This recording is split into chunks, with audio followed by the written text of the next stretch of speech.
Oi pessoal, tudo bom? Estou aqui novamente, gravar um vídeo para vocês, hoje vai ser só a primeira parte, porque o tema é um pouquinho complexo. A gente vai estar falando de economia, do endividamento do Brasil, bancos, poder e algumas questões ligadas a tudo isso, tá?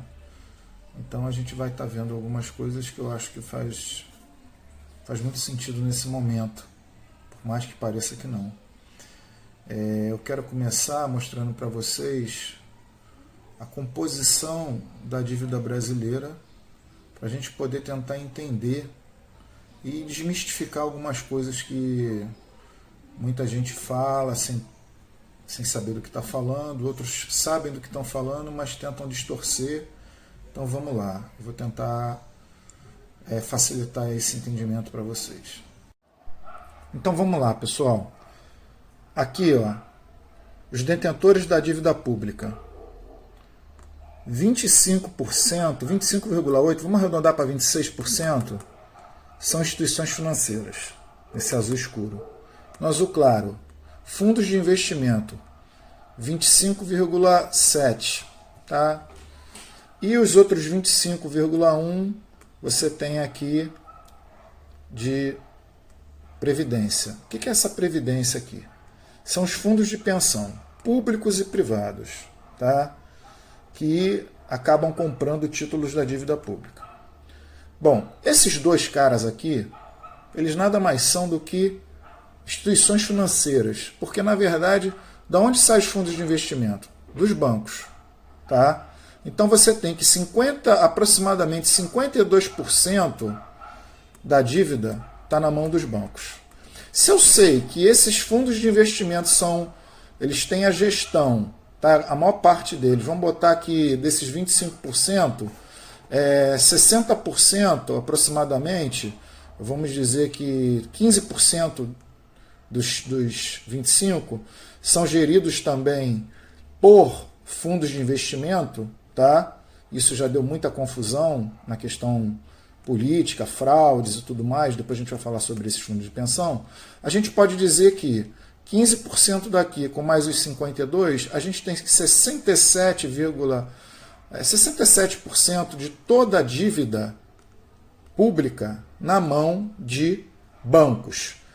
E esses bancos são 99% deles privados e uma boa parte deles estrangeiros, tá ok? Então era isso que eu queria que vocês entendessem primeiro. Portanto, pessoal, a nossa dívida atual, ela é mais ou menos, ela está na casa dos 75,7%, tá? Hoje, agora de março de 2020. E muita gente vai falar, nossa, essa dívida é impagável, essa dívida é muito alta. Só, pessoal, que país, ele não é igual uma casa, uma empresa, ele tem outros recursos que diferenciam ele. Então, essas dívidas, elas serem altas, não necessariamente significa que um país vai quebrar. Tá? A gente vê muito alarmismo sobre isso sendo utilizado politicamente, por muita imprensa, por alguns agentes políticos, para tentar criar um mito, uma mistificação sobre o que não é real. Eu vou mostrar para vocês agora uma lista de países, tá, com um endividamento bem maior que o Brasil e que são países que estão bem acima do Brasil em questão econômica. Então vocês vão ver que isso não é muito bem como eles falam. Agora, para ajudar a gente a desmistificar a questão da dívida, do endividamento público, com relação ao percentual do PIB, eu trouxe aqui para vocês, ó, dívida pública, percentual do PIB, lista de países. De dezembro de 2008, última atualização do Japão, 238% de endividamento. Significa que a dívida do Japão é 2 vezes mais 38% tudo que ele produz. Aí você vai falar, mas a Grécia está com 181%. Aqui a gente tem uma diferença, porque o Japão é a terceira maior economia do mundo. Por que o Japão pode se endividar tanto? Porque o Japão tem capacidade de produção suficiente para bancar essa dívida. No caso da Grécia, aí já é uma coisa um pouco mais problemática. Mas aí você tem aqui embaixo a Itália, que em dezembro de 2019 apresentou 135% de endividamento, que vai aumentar agora com o combate à Covid-19, porque eles estão gastando mais 17% do PIB para combater o Covid. E aí você vai ter outros países grandes, de economias grandes, aparecendo aqui. Ó.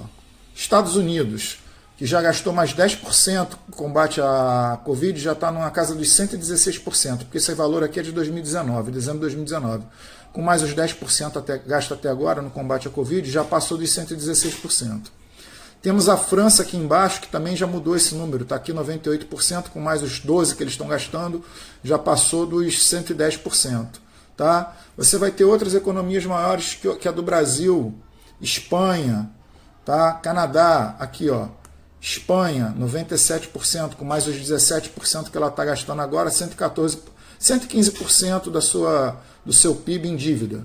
Aqui a gente tem a Argentina, que também tem um endividamento maior que o nosso, o Canadá, que também é um país bem desenvolvido, a zona do euro, que também vai ampliar agora, porque vai colocar muito dinheiro no combate à Covid, que são os países da União Europeia.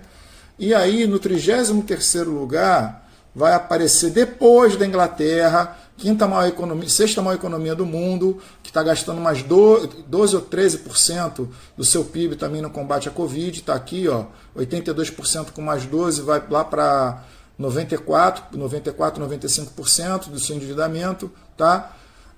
Vai passar muito mais o Brasil. O Brasil aparece aqui, ó, como eu falei. Aqui está 75,6%, que bate mais ou menos com os 76,5%, que bate com os 75,7% que eu tinha falado. Tá? Percentual de endividamento do Brasil com relação ao PIB. Isso aqui mostra para a gente que esse endividamento do Brasil ainda é muito modesto. Tá? Não tem nada demais nesse endividamento e é muita mistificação que estão fazendo para assustar as pessoas que não têm conhecimento.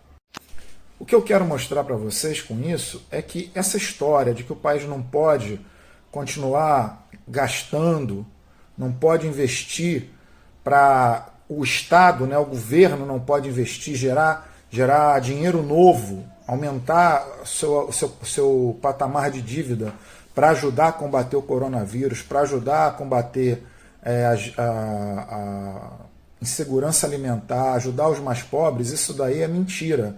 Ajudar as médias e pequenas empresas, as microempresas, isso tudo é uma falácia. Tá? O Brasil pode e deve gastar mais. Até porque não adianta, você não vai conseguir uma recuperação rápida da economia se você tiver um cenário de terra arrasada. Se você não ajuda os mais pobres agora, se você não ajuda as micro e pequenas empresas, que eu já disse a vocês que respondem por mais de 52% dos empregos de carteira assinada, se você não ajuda os tais invisíveis, que, como dito pelo presidente da Caixa Econômica, que a gente tem aqui no Brasil mais de 50 milhões de pessoas que não são enxergadas economicamente, você vai ter uma dificuldade e um aprofundamento muito maior dessa crise no pós-pandemia. Tá? O que eu quero que vocês observem é o seguinte: mais de 65% da nossa dívida, isso é que é importante, porque no próximo vídeo eu vou explicar melhor, está nas mãos de instituições financeiras, bancos, e são bancos muito grandes.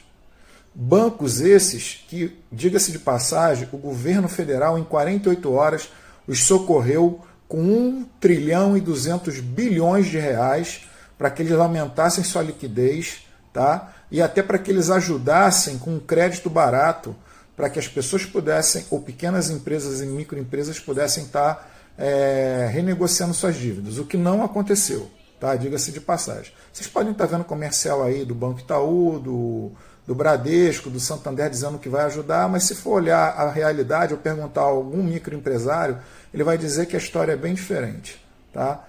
Então, pessoal, como eu estava dizendo, aqueles 98 bilhões que representam apenas 1,3% do PIB, que não é nada perto dos 1,2 bilhões que deram para os bancos, tá? Estão sendo pagos de forma bem lenta, como se fosse uma tortura para as pessoas mais pobres, aglomerando aquelas pessoas na frente dos bancos, causando confusão, sem necessidade, sacrificando o povo mais pobre, tá? e pondo em risco os trabalhadores da Caixa Econômica, tá ok?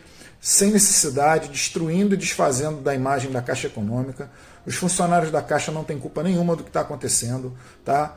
O senhor Onyx Lorenzoni, junto com a equipe econômica e o presidente da Caixa, que são os responsáveis, tá? E a gente vai entender o porquê que isso está acontecendo no próximo vídeo. Portanto, eu peço que sigam, marquem mais pessoas para a gente poder continuar fazendo as nossas reflexões juntos. Um abraço e até o próximo vídeo. Um abraço.